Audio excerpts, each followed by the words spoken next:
Hey everybody, this is a series of videos providing a statement analysis of the words spoken by Andrew Windsor in his interview with Emily Maitlis from BBC Newsnight. I share the transcripts on screen and provide subtitles of my commentary. I hope you find this analysis interesting. Let me know in the comments. Here we go. Emily asks, one of Epstein's accusers, Virginia Roberts, has made allegations against you. She says she met you in 2001. She says she dined with you, danced with you at Tramp nightclub in London. She went on to have sex with you in a house in Belgravia, belonging to Ghislaine Maxwell, your friend. Your response? Andrew says, I have no recollection of ever meeting this lady. None whatsoever. This is a weak and unreliable answer. He isn't denying spending time with Virginia Roberts, who I'll refer to as VR, nor denying dining with her, nor denying going to Tramp nightclub with her, nor denying having sex with her in Maxwell's house. All he is saying is he has no recollection of meeting this lady, which is not the same as saying he didn't meet her. He uses the words ever and none whatsoever to add emphasis that is not needed, and these words are considered a need to persuade and sensitive. Their usage doesn't add anything to the meaning of what's being said, and so they fall under the umbrella of the lady gentleman doth protest too much. He uses the word this, which indicates closeness, and we would expect him to have referred to someone he says he doesn't remember to use the word that to signify the distance he is claiming. What we would expect in a situation where the interviewee is claiming he's been falsely accused is a more vigorous proclamation of innocence. For example, saying something like, I don't know Virginia Roberts, and these accusations she has made against me are untrue. Just to repeat, Andrew does not deny any of the accusations. Emily goes on to say, she says she met you in 2001, she dined with you, she danced with you, you bought her drinks, you were in Tramp nightclub in London, and she went on to have sex with you in a house in Belgravia belonging to Ghislaine Maxwell. Andrew says, Didn't happen. This is even more of an unreliable denial as there's no subject in the sentence, so he's not saying explicitly what didn't happen, but also he's not even pointing to what didn't happen by using either it or that. This is what we call an orphan statement, as the speaker hasn't directly linked or related the sentence to anything and is expecting the listener to do this for them. But in statement analysis, we must go by the words that have actually been used and those that have not been used. Here, Andrew is not telling us what didn't happen, and we can't say it for him. He has distanced himself and removed himself completely from the accusations by using passive language that does not reference him or the accusations at all. Emily says, do you remember her? And Andrew replies, no, I have no recollection of ever meeting her. I'm almost, in fact, I'm convinced, that I was never in tramps with her. There are a number of things that are wrong with that story. One of which is that I don't know where the bar is in, tramps. I don't drink. I don't think I've ever bought a drink in tramps, whenever I was there. I've no recollection of ever meeting her. Stuttering on the I pronoun is a sign of increased tension and flagged as sensitive because it's one of the first words we ever learn when acquiring language, and we know its meaning before we can actually speak it. He repeats verbatim, "I have no recollection of ever meeting her." So all the same sensitivity markers apply, as discussed in the previous segment. He then slips up and says, "I'm almost," but corrects himself to say, "In fact, I'm certain that I was never in tramps with her." We can guess that the next word he was going to say is "I'm almost certain." And as he's not speaking from his memory, he's modifying his speech as he goes along with these self-corrections. He realises perhaps that saying "I'm almost certain" would leave significant doubt and leave the possibility he was in trance with her wide open. As he doesn't want that, he stops himself and uses the phrase "I'm convinced that" instead. But this phrase is unnecessary anyway, and just detracts from his claim that I was never in trance with her. Adding the "I'm convinced that" weakens what he says and keeps an element of doubt. He isn't saying he was never in trance with her. Next, he cites 3 things that are wrong with the story. 1, that he doesn't know where the bar is in tramps. 2, he doesn't drink. And 3, he doesn't think he's ever bought a drink in tramps. Firstly, how could anyone, even when going into a club for the very first time, not know where the bar is? Or are we supposed to believe that tramps purposefully hide their bars from customers? It is a ludicrous claim. Secondly, saying he doesn't drink is not relevant. It was his accuser who was drinking. No one said anything about him drinking. Then thirdly, after saying he doesn't know where the bar is, he then only thinks he hasn't bought a drink in tramps. If he really didn't know where the bar is, he would definitely have not bought a drink. So these 2 statements contradict each other. All 3 are so weak, he would have been better off not mentioning any of them, because they make him sound like he's clutching at straws, and more guilty, not less. Emily then says, "Do you remember dancing at Tramp?" And Andrew replies, No, that couldn't have happened because the date that is being suggested, I was at home with the children. Andrew makes another orphan statement. That couldn't have happened. He removes both himself and the dancing from his denial, so it is unreliable. He could have said something like, "I wasn't dancing at Tramps on the date suggested because I was at home with the children." Again, Andrew is not denying that he danced with VR at Tramps. Making such orphan statements is a common strategy of people who are concealing information and being deceptive. They do this so they can come across as if they are denying something, but without telling an outright lie. Emily says, "You know that you were at home with the children. Was it a memorable night?" Andrew replies, "On that particular day, that we now understand is the date, which is the 10th of March. I was at home.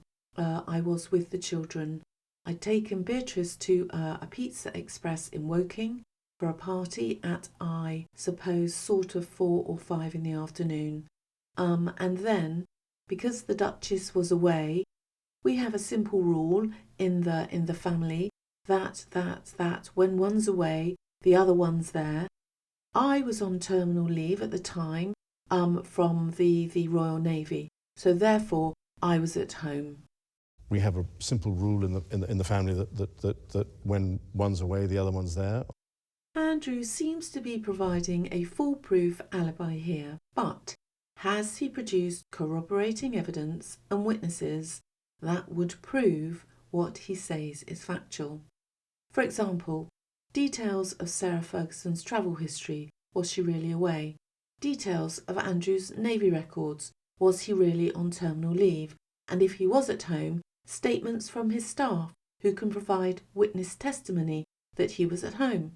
If he went to Pizza Express with one of his daughters for a birthday party, then his daughter and her friends and the parents of her friends and some Pizza Express staff witnesses should be able to corroborate his story.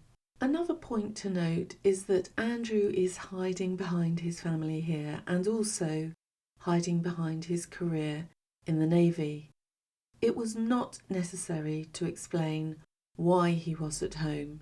The bottom line with this whole story is, where's the evidence? We can't just take his word for it. But the arrogance of Andrew is this seems to be what he is expecting us to do. I suspect him presenting this story as fact and expecting it to be believed verbatim and without question is a sign that he has rarely been challenged in the past and he thinks he is immune from being called to account for himself and his behaviour. Emily then asks, why would you remember that so specifically? Why would you remember a Pizza Express birthday and being at home? Andrew replies, because going to Pizza Express in Woking is an unusual thing for me to do. A very unusual thing for me to do. I've never been. I've only been to Woking a couple of times and I remember it weirdly, distinctly. But as soon as somebody reminded me of it, I went, oh yes, I remember that. But I have no recollection of ever meeting or being in the company or the presence. And I remember it weirdly, distinctly. As soon as somebody reminded me of it? In my opinion, Andrew continues hiding behind other people, his children, and the somebody who reminded him of the Pizza Express trip. Who reminded him? And why is Andrew being so vague if he wants to convince people of the veracity of his account? Why not give the person's name? Andrew repeats the term unusual thing for me to do twice in reference to going to Pizza Express in Woking. I would suggest that it would have been so massively unusual for a member of the British royal family to go to a Pizza Express anywhere, let alone in Woking, that either there would have been an abundance of witnesses seeing him or, in Andrew's words, it didn't happen. For this to be believable, we need the receipts. There's also a contradiction that casts doubt on what Andrew is saying, in that he says he remembers it weirdly distinctly, i.e. going to Pizza Express in Woking, but also that somebody had to remind him of it. At the end, he can't say VR's name. He trails off and doesn't finish his sentence. This is a sign that he doesn't have confidence in what he's saying, and it is another indicator of deception. Emily says she was very specific about that night. She described dancing with you and you profusely sweating, and that she went on to have a bath, possibly. Andrew interrupts and says there's a slight problem with the sweating, because I have a peculiar medical condition, which is that I don't sweat, or I didn't sweat at the time. And that was, actually, yes, I didn't sweat at the time because I had suffered what I would describe as an overdose of adrenaline in the Falklands War when I was shot at. Possibly. There's a slight problem with the sweating. By Andrew saying only a slight problem, he's the one actually telling us that it wasn't a significant problem. And instead of saying me sweating, he states the sweating. So he has removed himself from the scenario, which is what people who are being deceptive will often do. As has become a clear pattern when Andrew is addressing the issues concerning either Epstein's SA behaviour or the accusations against himself, he tends to lose verbal fluency, and he does so again here. He refers vaguely to a peculiar medical condition without giving the name of the condition, and prefacing it with the word peculiar is unnecessary and just adds to the mystery. He may have added the word peculiar to preempt the fact that he knows a lot of people are going to find the nose sweating symptom of the mysterious medical condition difficult to believe. Anyway, this medical condition should be verifiable through Andrew's medical records, and if he is offering it as part of his alibi, he needs to produce the receipts in the form of sworn testimony from a doctor. My understanding is that Andrew has not been able to provide any corroborating evidence to support him having had this medical condition.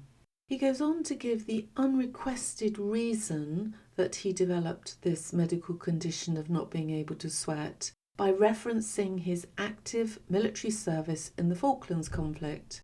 In my opinion, this is self-serving self-promotion. It's another example of him hiding behind his history in the Navy, possibly in an attempt to remind people of the past when he was popular and well thought of. Sort of saying, hey look, I'm a good guy, I'm a brave veteran with long-term health consequences from being shot at during my active service. I couldn't possibly have done anything wrong. He does not say he suffered an overdose of adrenaline, by the way.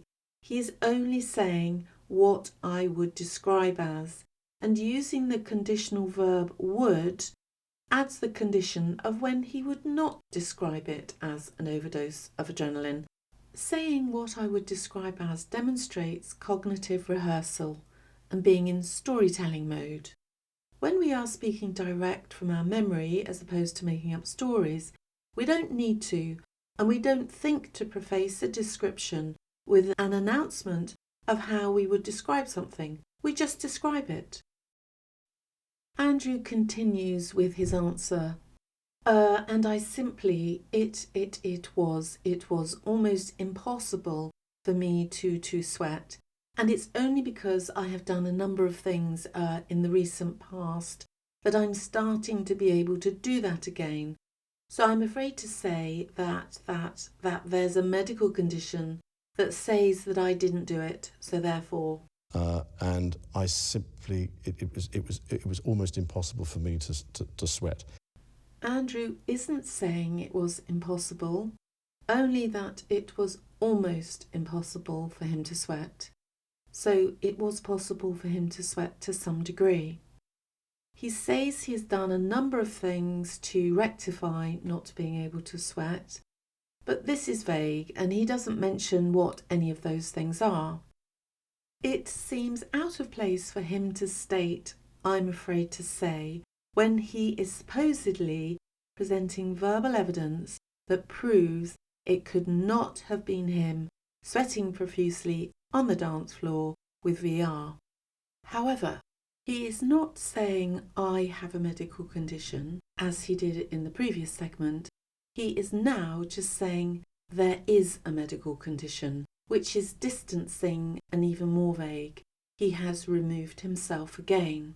Saying there's a medical condition that says I didn't do it is an unreliable denial. Firstly, medical conditions can't say anything. Secondly, he hasn't said who has the medical condition. There's just an orphan medical condition not attached to anybody, and an orphan I didn't do it that isn't attached to any of the accusations. And what is the it he's referring to? By saying I didn't do it, linguistically, he is pointing to something he knows actually happened and just denying that it was him that did it. So again, he has failed to say that the accusations are untrue. He's failed to deny any of the accusations. Emily then asks, is it possible that you met VR, dined with her, danced with her in Tramp, had X with her on another date? Andrew says no. Emily continues, do you remember meeting her at all? Andrew says no.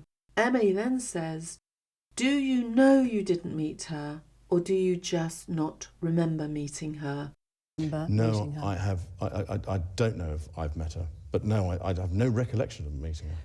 What surprises me here is that Emily has asked more or less the same question at least 5 times, and Andrew does not make any comment about her repeating the same question. Why hasn't he noticed that it's the same question? And if he has noticed, why hasn't he commented on it? So she repeats the same question and he just repeats the same answer. It comes across as unnatural that he isn't protesting in some way, or at least saying something like, as I've already told you. It's like he has his rote and rehearsed answer, I have no recollection of meeting, and he's not deviating at all from his script. Emily says she provided a photo of the two of you together. Your arm was around her waist. You've seen that photo. Andrew says, I've seen the photo. Emily then asks, how do you explain that? Andrew says, I can't, because I have absolutely no memory of that photograph ever being taken. Because I have absolutely no memory of that photograph ever being taken. Andrew chooses to say he has no memory of the photograph being taken when the issue is not if he remembers the photograph being taken, but if he remembers the occasion depicted in the photograph. We would expect someone to say, I do or don't remember the occasion depicted. I don't remember that night or that afternoon, whatever. To say that he doesn't remember the photograph being taken is meaningless, and it is, in my opinion, a deceptive strategy. The vast majority of us probably don't remember photographs themselves being taken. What we do or don't remember is the occasion being photographed. He pads out his answer with the qualifiers absolutely and ever, which give unnecessary and unneeded emphasis again. The gentleman doth protest too much. Most importantly, he is not saying he does not remember the occasion depicted in the photograph. Emily then says, your friend suggested that the photo is fake, and Andrew replies, I think it's from the investigations that we've done, you can't prove whether or not that photograph is faked or not, because it is a photograph of a photograph of a photograph. So it's very difficult to be able to prove it. But I don't remember that photograph ever being taken. So it's very difficult to be able to prove it. Andrew is hiding behind others with from the investigations we've done, but no details about how they investigated if the photo is genuine. He is distancing himself from what can or can't be proved by using the second person pronoun you, when he should be using the first person I or the plural we. By using you, Andrew is disowning his own story, and it is a subtle manipulation to encourage the audience to change their frame of reference and to buy into Andrew's narrative as if it were their own. He reverts to his script of I don't remember or I have no recollection, which he repeats so often I think he must believe it's some kind of Houdini manoeuvre that's actually getting him out of this intensely difficult situation.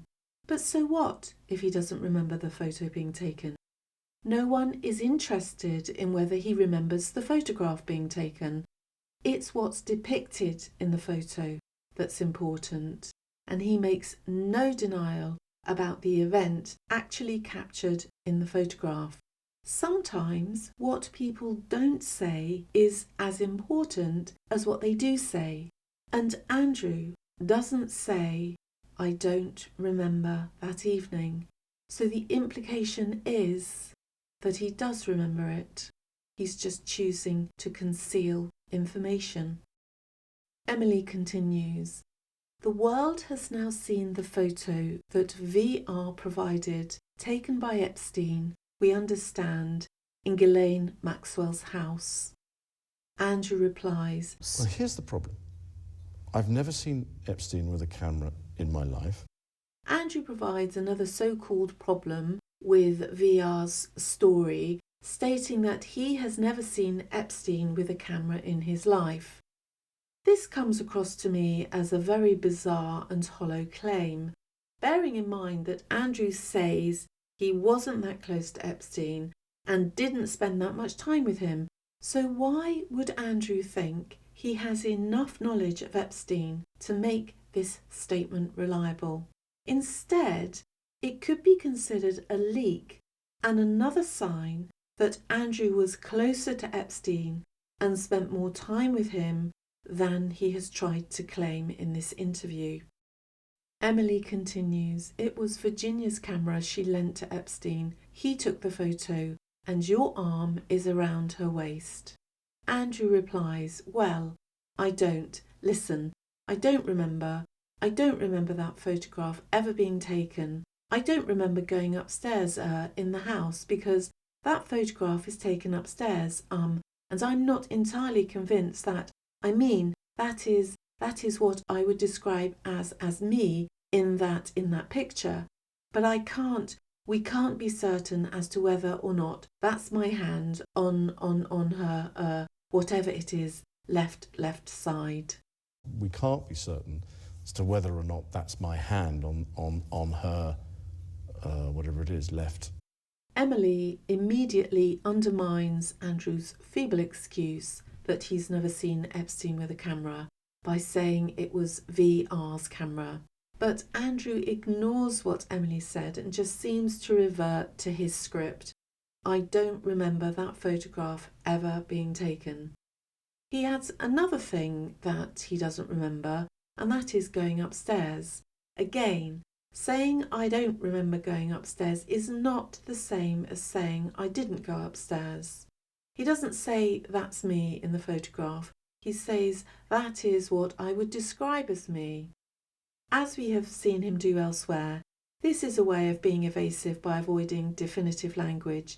Using the conditional verb would adds the condition of when he would not describe it as him, and thus an element of uncertainty or reluctance to admit it is without a doubt himself in the photograph. He hides behind the crowd by saying we can't be certain that's my hand, which would seem to be deliberate avoidance of him taking personal responsibility. He did start to say I, but then self-corrected and said we.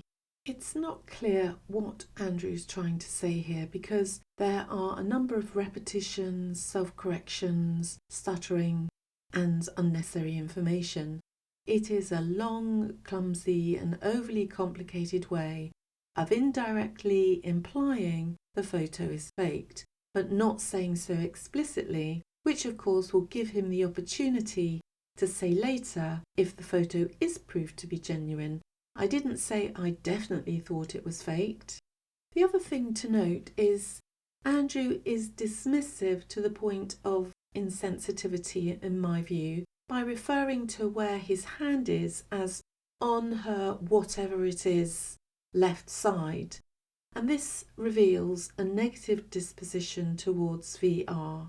And again, he doesn't use her name or the word waste, potentially because both are very sensitive issues to him and a little bit too close to home. I do wonder why Andrew chose to question whether the photograph was genuine rather than just go down the innocent photo op with a fan route. The photo itself is not evidence of impropriety, but trying to cast doubt on whether it is genuine makes it seem like Andrew perhaps has guilty knowledge and something to hide. Emily then asks, so why would somebody have put in another hand? You think it is you next to her in the photo? Andrew replies, oh, it's definitely me. That's a picture of me. It's not a picture of, I don't believe it's a picture of me in London. because when I go out in London, I wear a suit and a tie. That's what I would describe as, those are my travelling clothes if I'm going overseas. I've got plenty of photographs of me dressed in that sort of kit, but not there. I don't believe it's a picture of me in London, because when I go out in London, I wear a suit and a tie. Andrew brings up yet another reason to cast doubt on VR's version of events by stating that he doesn't believe it's a picture of him because of the clothes he's wearing. He says that when he goes out in London, he wears a suit and tie. But he is clearly not out in the photograph. He is the opposite of out. He's inside Maxwell's house. So this excuse does not have any merit at all, in my opinion. Note that he says he has plenty of photographs of him dressed in that sort of kit, but not there, because in the next segment he contradicts this. Emily continues, and you don't recollect having your hand round her waist in Ghislaine Maxwell's, even if it was a different day. Andrew replies, I'm terribly sorry, but if I, as a member of the royal family, and I have a photograph taken and I take very, very few photographs, I am not one to, as it were, hug, public displays of affection are not something that I do. So that's the best explanation I can give you. And I'm afraid to say that I don't believe that photograph was taken in the way that has been suggested. I don't believe that photograph was taken in the way that has been suggested. Emily asks a yes-no question, and Andrew doesn't answer it, although, to be fair to Andrew, he has already said he doesn't remember multiple times. Instead, he brings up his royal status, which is not necessary, and is another example of him trying to evade responsibility by hiding behind others and the institution. He then contradicts what he said in the previous segment, when he said there are plenty of photographs of him. Now he's saying he takes very, very few photographs. He goes on to say he doesn't do public displays of affection, but there are examples of photographs on the internet showing Andrew hugging people, so this is also a weak excuse. Finally, he states he doesn't believe the photograph was taken in the way that has been suggested. This is so much word salad, it's beyond analysis. Again, Andrew is deflecting by talking about the photograph itself rather than the event it depicts. So far, he has nothing to say about the event depicted in the photograph, and this is a massive red flag. If he didn't remember the event, we would expect him to say so, and he does not. It is more likely than not that he does remember the event depicted in that photograph, and that he is concealing information about it and being deceptive. Emily says, I'm just trying to understand. There's a photo inside Ghislaine Maxwell's house. Ghislaine herself is in the background. Why would people not believe that you were there with her that night? Andrew replies, they might well wish to believe it, but the photograph is taken upstairs, and I don't think I ever went upstairs in Ghislaine's house. Oh, they might well wish to believe it, but the photograph is taken upstairs, and I don't think I ever went upstairs. The question was, why would people not believe you were there that night? And it is a tricky question because it's in the negative, and so it's perhaps not surprising that Andrew doesn't answer it. Instead, he answers this question: why would people wish to believe you were there that night? By introducing what people might well wish to believe, Andrew is deflecting and at the same time implying that the people who believe he was there are perhaps choosing to believe through their own bias rather than through an assessment of the evidence. He then returns to provide yet another hard-to-believe excuse that the photo is of the upstairs and he doesn't think he's been upstairs in Maxwell's house. I mean, how many of us have friends who we have visited and stayed over with and never been upstairs? Especially in such a large house as Maxwell's Belgravia property that almost certainly had reception rooms that were upstairs. And it seems that an upstairs reception room is depicted in the photo in question.